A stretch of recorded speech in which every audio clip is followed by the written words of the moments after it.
People of the world, welcome back. Episode 2. To my left, the incredible Jim Rossi. My name's Kellen Kautzman, and we're going to start off today talking a little bit about public speaking. Jim Rossi did a LinkedIn Masters series. Very cool, and I just got back from Minneapolis on a keynote. So Jim, why don't we start with what you've been up to in the LinkedIn Masters series? So this was great. You know, I've been writing on LinkedIn for a little over 2 years. It's been a career changer for me. And this was the first time as I got on stage for the keynote, 9 a.m. downtown Los Angeles, got 100 people there. I can see in the crowd all these people who I have just known from their ideas and from a headshot on my mobile phone about the size of my pinky nail. And so this was the first time that we were all in person together in the same place. And so I got emotional in a good way. And so 20-minute talk, reverse engineering the echo chamber, which has basically been my passion, my experiment on LinkedIn. And yeah, it went great. I love it. You know, this moment right here, us in front of the cameras, is a good embodiment of what we are trying to talk about when we mention free speech, but also the paradigm is completely shifted. So here's a good example. So I'm in front of 100 folks in Minneapolis, Minnesota. It was somewhat serendipitous because I spent about 8 years at the University of Minnesota and in that area doing graduate degree and whatever. And I have a ton of friends. So I was super fortunate to be able to go back to this place that I called home and give this first keynote speech. And just to give you a sense, for those of you out there that haven't made let's call it $6,000, which happened to be what they paid for this. And trust me, that's an amazing achievement. I'm well aware of that. So you just set your market. Here's what you need to know Well about done. Well the done. public speaking is 4 years. Grinding, nothing. I got paid $500 one time, and then it jumps to $6,000. So that's kind of how this game goes. And as you've probably noticed, everybody is an author. This is something that we're going to chat about. A best-selling author. A best-selling author. Everyone's a public speaker. Everyone's a social media expert. So what I would have everyone kind of focus on and think about is the practice. So someone actually came up to me after the fact, and he's like, "Oh, well, you know, you should just take only, $5,000, $6,000 gigs from now on." And I looked at him. I said, "Are you crazy? I need the practice." I believe in the gong fu, if you will, which literally means hard work. And so I'm proud of you and what you did on the LinkedIn piece. That was very cool. And, away we go on the public speaking front. Today, we are going to be talking about this book, The Power of Habit. Jim, why don't you show the fine folks at home what we're looking at? I read this book, and I've incorporated a few pieces of the puzzle into my speeches. It's a good book. Jim, what did you think about The Power of Habit? Well, I think the first thing I want to do is I want to ask you a little bit about it. I know there were two things that really jumped out to you about it. Mm-hmm. So that's the first thing is I want to get the value that you got out of it. Sounds like a plan. So hit me. All right, so we talked about this, and you actually changed my mind, ladies and gentlemen at home. Jim and I had a conversation yesterday where we talked about this concept of indebtedness. And the study that Mr. Duhigg uses in The Power of Habit refers to the following. So you've got two folks in a room. One of them is an actor, and the other one is a volunteer. The actor leaves the room, comes back with 2 Cokes, and gives a Coke to the volunteer who doesn't know what's really going on. They go and they do a fake study, which is something that we're not actually looking at. At the end of this experiment, the actor turns to the volunteer and says, "Would you be interested in buying some raffle tickets? My niece is doing this thing." If the volunteer took the Coke, they purchased 500% more raffle tickets on average, and this creates indebtedness, which is the word. Now, this particular, to put it in a martial arts context, is a little bit like, hey, look at the dangling keys over here and I punch you, right? It's not a very masterful technique, and it can easily be seen as cheesy or intentionally trying to manipulate someone. Cynical. Cynical is a good word for it. So I understand that with the wrong sense, it can come across in a really ugly way, and we got to be really careful about that. But the concept itself of if we give someone something and they take it, there is this psychological feeling that I believe is important to understand. Now, when we talked about what you're doing on LinkedIn, I think you made a great point when you said, I'm not creating indebtedness as much as I'm just of the mind that it's all value, just value, as much value as is humanly possible. So I think it's two ways of kind of looking at the same thing, but I understand the distinction you're making when you say it's not indebtedness. Because their time is so valuable. Yeah, and here's the point, because there were some other speakers in LA, not all of them, just a couple, and then in other events. So when I'm writing on LinkedIn, I made this point pretty clearly, is I am trying to create value for my readers. I'm trying to separate the signal from the noise. I've made clear I think the news media has completely failed in that respect. And so the idea is I'm trying to think about my readers. What are they interested in? What am I an expert in? Hopefully those should overlap quite a bit. So then I'm trying to separate the signal from the noise, that valuable information from the noise, get that to them and try to save them time. Now, that being said, anytime somebody reads my stuff, they are spending their most precious commodity, time. So I'm not trying to create indebtedness. I'm grateful. It's a privilege that they're spending their time with me. And so when my book's going to be coming out in a few months, and I definitely hope people want to buy it, but I don't want them to buy it out of a sense of indebtedness. I want them to buy it because, like, wow, this guy is worth my time. He's creating value. He's saving me time. Now, it's a thing I see with a lot of these best-selling authors is it's kind of contrived. They've come in, they've got their book, which I think in many cases devised mainly to build their brand rather than to create value for the reader, creates value for them. And then they will often come with a story, some kind of thing that tragic that may have happened in their lives, which may very well be true. And then they mention their charity, and they're creating some kind of sense that you should feel indebted, feel sorry. There's all these different ways to do it, and that they should buy the book. And I just do think that's kind of a cynical way of doing things. That if you are, if you are giving money to a charity, that should be the reason. You don't need to create a sense of indebtedness. There's value in that. You're helping people.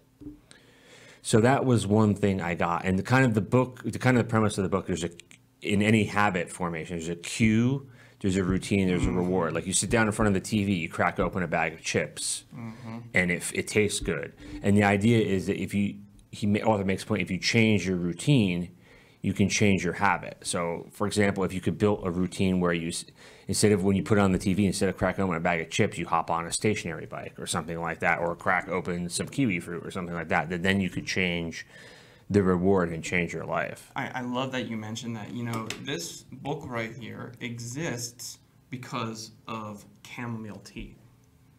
So my daughter, who's now 4, son, who is 3, back when they were 3 and 2, I would put them to bed, and we, would be tucking them in, and we would eventually get them asleep. And for the parents out there, and even for those of you that aren't, you can imagine this scenario.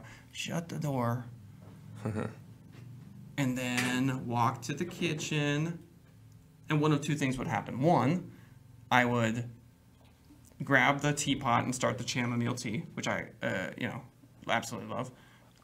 Or I'd go lay down in the Tempur-Pedic mattress, which is the most comfortable thing on planet Earth, and Netflix.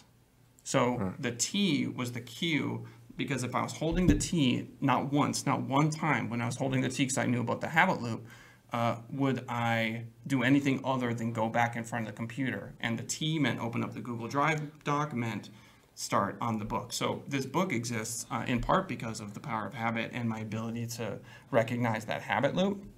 And then I wanted to talk a little bit about this. You might find this interesting. Do you know what the Hare Krishnas are, Jim? Yes, I'm familiar with them. Is this the idea of habit formation? Did you know that I was a Hare Krishna at one point in my life?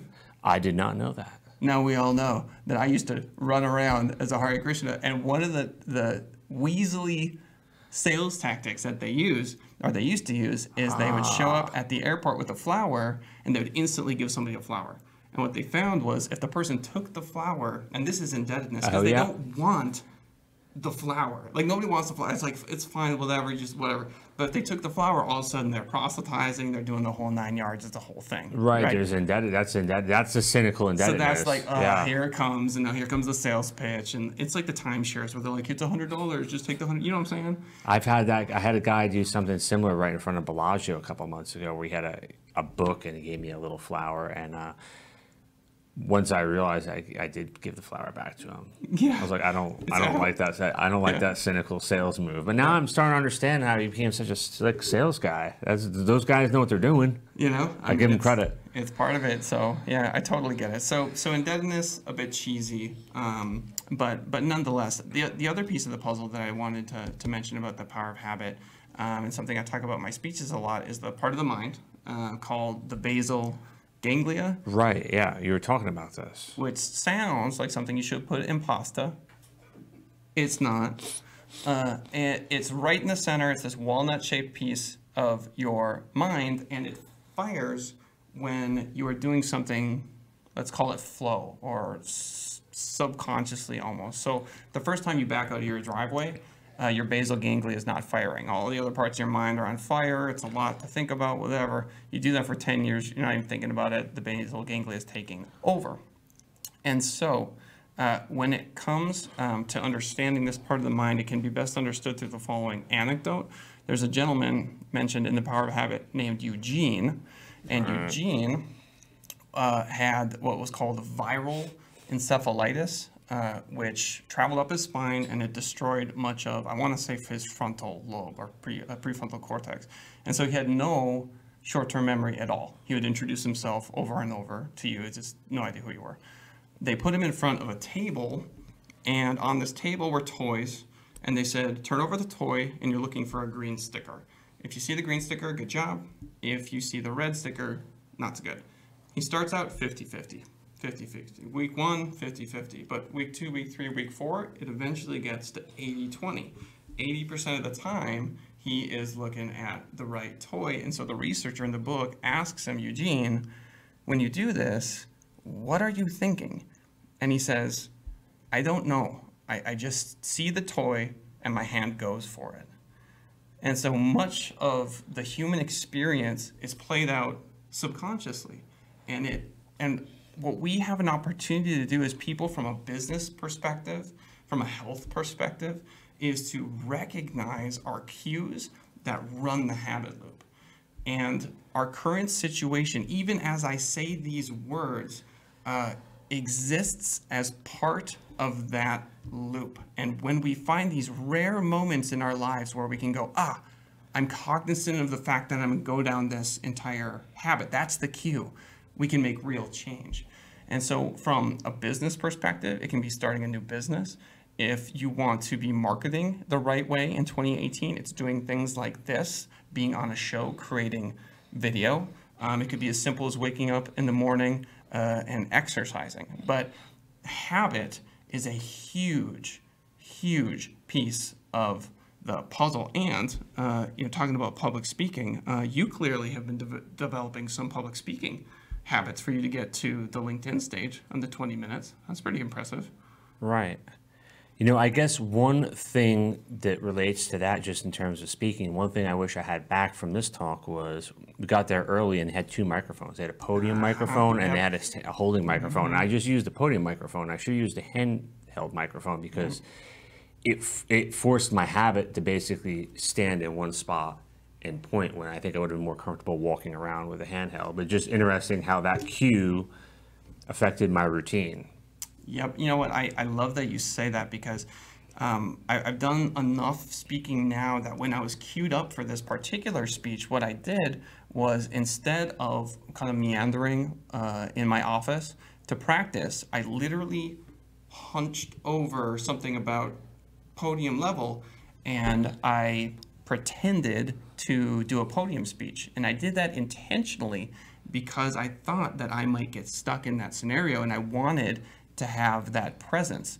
Right. And so 90 minutes is a long time for a keynote to be stuck at a podium. Oh, yeah. So I practiced, and I'm so glad I did, because there is a certain point in that 90 minutes where you just relax. You realize you're going to be there for the next 80 minutes. And so you were on the podium the whole time?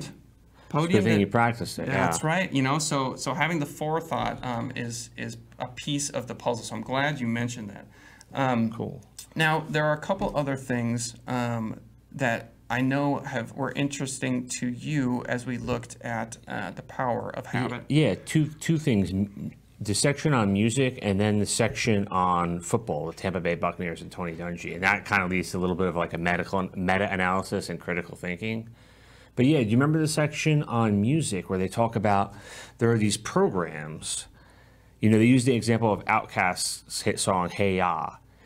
There's a hit song science, there's a computer program where they basically look for songs that are similar to songs that you already like. You're thinking like top 40, kind of cue, habit, reward.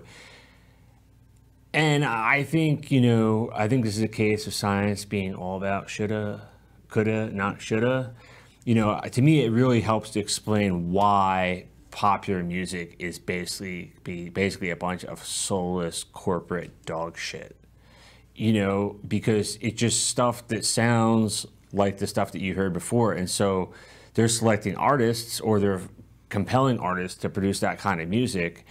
And it also helps explain to me why I don't like Pandora and those other things, because it's Pandora, like I listen to classic rock, I like Led Zeppelin, and it's like constantly like, oh, Steve Miller. I'm like, I don't like Steve Miller. But I'm like, why don't you like Steve Miller? It's like Led Zeppelin. I'm like, that's debatable, but I don't like Steve Miller. And it's like, well, we'll try this. Well, how about Dokken? You know, how about Aerosmith? I don't like Aerosmith. I don't like Dokken. I keep trying to click it, and like, you can't keep changing over and over. It's like, this sucks.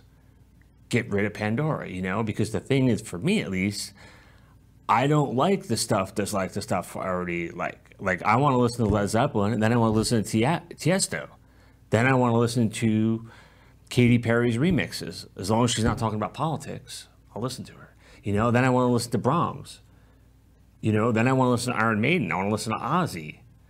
You know, then I might want to listen to little Joel Osteen. I hear you. So it's the echo chamber of music. It's, if you like classical, then clearly you just like all classical. You know, but this has been happening, to be fair, for a really long time. You got your country station. Right? Yeah, absolutely. You've got those your genres. rocks, right? And then you can just flop around. But I see what you're saying. I mean, if you want to talk about... Yeah, it's amplified a long-term trend. Absolutely. It's not in itself a new thing. Yeah, Great point. It's, you know, but it's not classically liberal at all. And I'll tell you this story. So we have help raising our kids. And I was in the car, and our nanny had the country music station on. She's driving around. And guess what? I like modern country music. And I know that sounds absolutely crazy, and there's so many of my friends who'd be like, anything but country. Like, where did that come from? Like, where did this mindset that like, oh, all music's great except for country? I have heard that line so many times in my life, and I've said that line, I'm sure.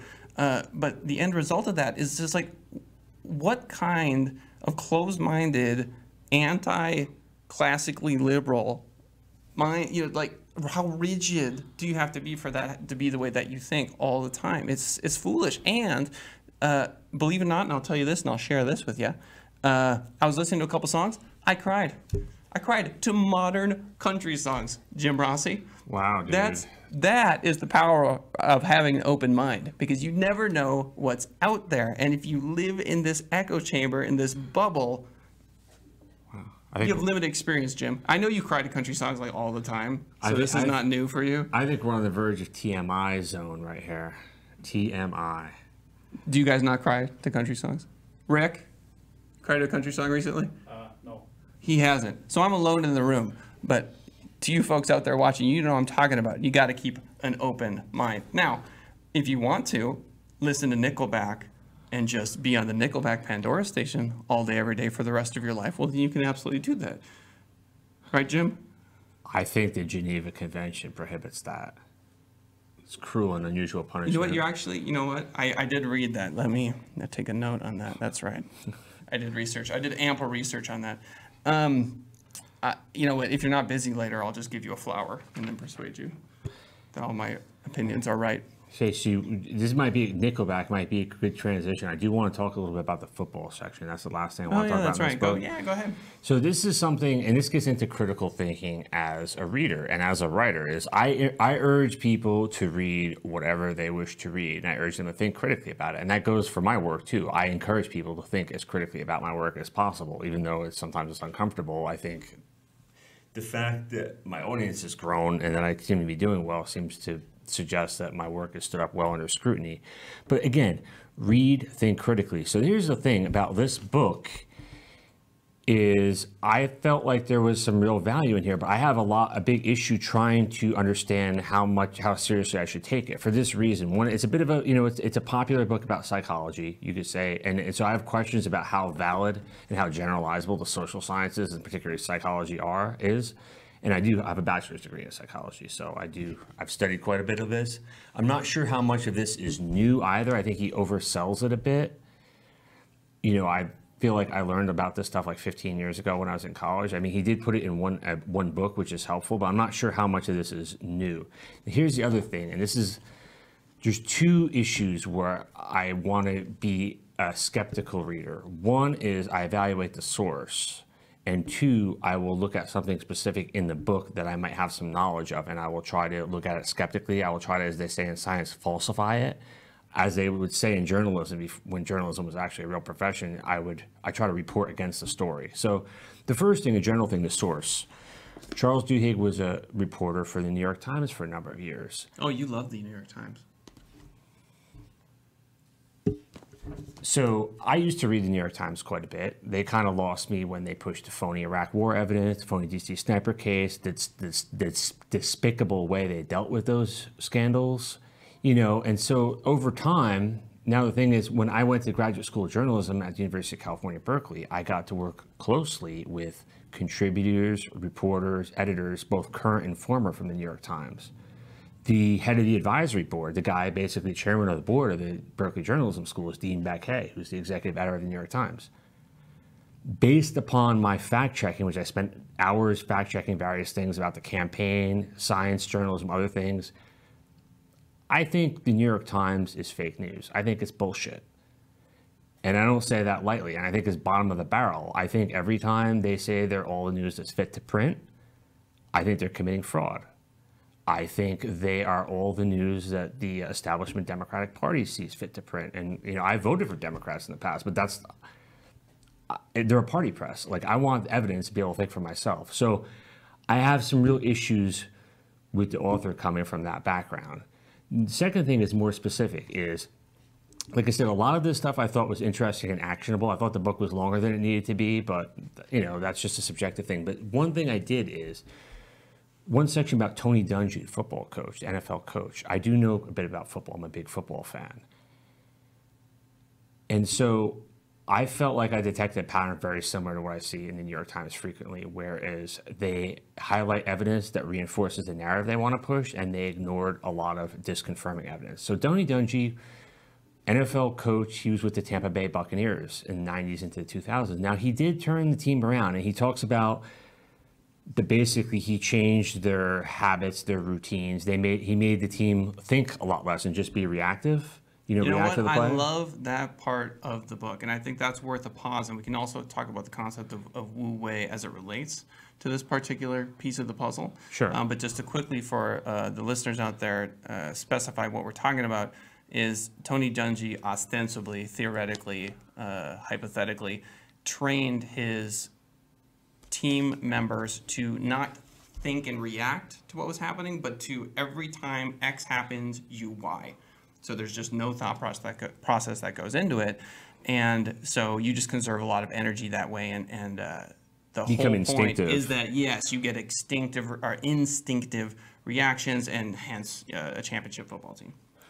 Right. And so there's a lot of logic in that. The question I have is, and we'll get into this, is how effective it was, So he brought this in, it was a cover 2 defense in Tampa, and the team had been a perennial doormat, last place team for year after year after year. And under Dungy, they became a perennial contender. Now, there is some confounding that they don't really get into in the book. Is one, when a team is a perennial doormat in the NFL, they get the worse your record, the higher the draft picks. So they got year after year after year of high draft picks. And so with Dungy coaching, they had Hall of Famers at all three levels of their defense. They had Warren Sapp, who was arguably the best defensive tackle in history. They had Derek Brooks at linebacker. They had John Lynch at safety. They had a bunch of other All-Pros. So whether it was Dungy's approach that made them more successful or the players is questionable. The other thing is, once they became a contender, they kind of underachieved in the playoffs for several years, and then they did not win a Super Bowl until after Dungy left and John Gruden took over from the Raiders. That's when they won their only Super Bowl. Now, Dungy went to the Colts, and he did win a Super Bowl, but he won a Super Bowl with Peyton Manning, who a lot of people think is one of the 2 or 3 best quarterbacks in history. And also, the Colts were kind of known for being a bit of an underachiever. A lot of people thought they should have won more than one Super Bowl with Indianapolis. So the final bit of disconfirming evidence, too, is while all this was going on, the New England Patriots, and it pains me to say this because I'm a huge Jets fan, the New England Patriots won five Super Bowls with an approach that was almost the opposite of what Duhigg was saying that Dungy did. The New England Patriots is very cerebral approach, not just the quarterback, but the wide receivers, the running backs, other people on the team. They basically go up to the line of scrimmage and they read the defense in a lot of detail. There's different tells, the players, the formation, their hands, and they will look back at the quarterback, and both players have to read the same thing, and they have a bunch of complex hand signals and audibles. So they do an extreme amount of thinking before the snap. And like I said, they won 5 Super Bowls with a team that a lot of people felt was physically inferior to the teams they beat. So I'm not sure. Tony Dungy was a good coach, but I don't think this section on Tony Dungy holds much water, and it makes me wonder about the rest of it, especially given the history of the New York Times. Well, that's an interesting. I knew that we could expect a rant because the words New York and Times were strung together. The author, I like New York. I'm a big New York fan. The author background is interesting. I can appreciate and respect that particular perception of understanding where they come from. I can agree with that. That's fine. That makes sense to me. Highlighting evidence that fits. Okay, sure. I can get behind that as well. I mean, we all kind of do that. Let's be fair. Like, if we're going to write a narrative, I'll admit to that. Like, I'm going to find evidence that supports my thesis. I do my best to find the contrary evidence. I try hard. And that's fair. I'm just saying that, like, for example, I'm writing a piece for the Nevada Business Magazine about AI and its effect on small business, and I'm looking for things that affect small business in AI. But this is a really good segue into our final piece today, which is a Taoist concept referred to as Wu Wei, which guaranteed I'm butchering the pronunciation. Back in Minneapolis, I was hanging out with a good friend of mine. His name's Han Kim. He's been doing Tai Chi for decades. He's very, very good at it, and he's learning from a gentleman by the name of Sifu Adam Meisner. And if you look him up on YouTube, you'll see, and if you're not familiar with Tai Chi push hands, it'll look very strange to you. It's 2 people pushing, and then all of a sudden one of them falls over. And there's just a lot of that. The spiritual, deep, core component that he was attempting to describe was this Taoist concept of Wu Wei, which almost always is translated as non-action. And if you read the Tao Te Ching, you'll think probably like nice poetry, that's cute. Typically, this non-action kind of vibe elicits thoughts of maybe someone sitting under a tree their whole life and that everything is done. In doing nothing, everything is done. This sort of poetry. However, Sifu Adam Meisner mentions, he defines Wu Wei as non-preference. And there is something incredibly beautiful to this particular approach. And what he means by that, physically, if 2 people are fighting and someone's right hand dominant, and they're always going for the right, and that's their big, and they're always trying to scramble to get to that position, if you have no preference, they go right, you go left, they fall over. And the same can be true, said to be true of journalism. We could talk about being lopsided in your research, which is something that you just mentioned. So if you're only looking for the one thing and everything has to fit your particular narrative and it has to be a specific way, you're not practicing Wu Wei, which is non preference, right? So it's right or left, it's left or right, it's both or neither. A good example of this in the NBA can be seen here in the finals with an all-star like LeBron James. If you look at his scoring chart, here's the three-point line. Anywhere here, anywhere beyond the three-point line, anywhere close to the rim, what you'll find is it doesn't matter. Left, right, further, closer, makes no difference. He has no preference. So if you are going to defend thinking he's going to go left, he'll go right. If you go right, he'll go left. If you go left, right, he'll go left, right, then left. It doesn't matter. He has no preference. And so I've been thinking about Wu Wei as it relates to habit formation and this kind of enlightened perception of non-preference as a way to achieve mastery in any discipline. And I would recommend to you listeners to think about your particular skill set in the lens of Wu Wei. What does it mean to not have a preference of how to deal with it? And here's a good anecdote from my world. Client calls in, they're upset for whatever reason that a client gets upset. And they're like, Kellen, this is unacceptable, this, and that, that's fine. So maybe I approach that particular client by saying, oh, I'm very sorry. They're like, we'll figure it out, not a problem, like, apologize. And that infuriates them more. They go, oh, this is absolutely, I can't believe you did this. I am not. You think it's because you're showing weakness, or because you're not mirroring the emotion? We don't know. Yeah, this is hypothetical. Got it. Right. And so in this hypothetical example, if I retain preference of, oh, humility is always the way to go. You always have to be polite. You always and I rigidly stick to that. If the energy they're putting in is winning, so to speak, is putting me in a position where I'm uncomfortable and my internal state's all frazzled, I feel terrible, then they will just steamroll me. But if I'm willing to go, you know what, you are absolutely right, this is entirely unacceptable, I cannot believe this happened, then we will get to the bottom of it, and the energy totally changes, and then they diminish. And so the ability to go from, say, humble to assertive, back and forth, but to have no preference as to either is an example of Wu Wei in the business context. Got it. And I think there's a lot to be said for that. And I'll just add like a counterpoint. I mean, one thing I think, I try to flow like water, easier said than done. I find the path. Oh, that's not a counterpoint. Right. Well, I'm going to get into a counterpoint, but I guess that's the point where that's the point where we agree. Yeah. Yeah. And I think there's merit in that. The other thing I think is important, like Shakespeare said, to thine own self be true. Mm-hmm. And one thing is like with sports, like when I used to catch, I played semi-pro baseball, and I used to tell the pitcher, don't get beat with your second best pitch. Like it's one thing, that this pitcher is a good fastball hitter, but if the fastball is your best pitch and is what you can throw a strike, throw that pitch, throw a strike, see if you can hit it, and it's one of the things in life, what you're good at, it may be you're good at finding that non-preference, that path of least resistance. I think there's value in that. I think it's something I wish I could do a bit more of, but it's also important to comparative advantage to know your strengths. It's just to take that football metaphor too, like the New England Patriots actually in some ways, they would follow that no preference thing because their game plan was dependent upon what the other team did a lot of the time.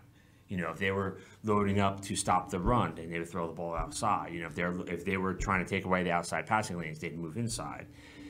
The thing is, though, if you've got a really great running back, or a great quarterback, a lot of teams have lost games because they didn't give that guy the ball enough in a championship game because the other team took that away and they allowed that no preference thing to take over.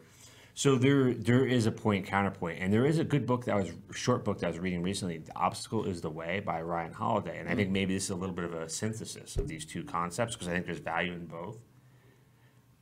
The Obstacle is the Way. He talks about Marcus Aurelius and the idea that the obstacle, if an obstacle is in your path to a goal, the obstacle can become your goal. And that's actually one of the things that happened in the graduate school of journalism for me at Berkeley. I wish I had figured this out a little bit sooner because I would have gone with the flow a little better just to, I've gotten in the same place, but I would have avoided a bit of stress. And the idea is obstacle is the way. For me, the news media was preventing me from doing serious, like I wanted to do science writing. Like I said, the science writing, disconfirming hypothesis, falsification, taking a different perspective. I was punished for that at the Berkeley Journalism School. They were very clear. You go along to get along. You pledge allegiance to the Democratic Party or you don't get a job. And that's not how I operate. And so I fought it. But eventually what I did is writing about it, and I've created a large audience by, like, the obstacle has become the way forward. By critiquing the news media, I've found a better way forward. Now, I think I probably could have flowed a little smoother, had a little less resistance going through, and saved a bit of energy. But for a while, I was going to get into another profession. But what LinkedIn, making the obstacle the way, I was able to create an audience. And now I'm doing what I wanted to do by steamrolling through that obstacle. I understand that. I think from my perspective, I can still see you getting to the intended result as non-preference as you go along, whatever is going to work. So we can agree to disagree on that one. Yeah, I think there's merit in both. I think so. It's a kind of a point counterpoint thesis antithesis. Yeah, yeah. So, ladies and gentlemen, a little bit of public speaking today, a little bit of power habit, basal ganglia, and all the rest. To my left, the incredible Jim Rossi. My name is Kellen Kautzman. Closing thoughts? That's about it. I would just say read what you want to read, think critically, question authority. And that goes for everybody. I can get behind that. We'll see you next time. Cool.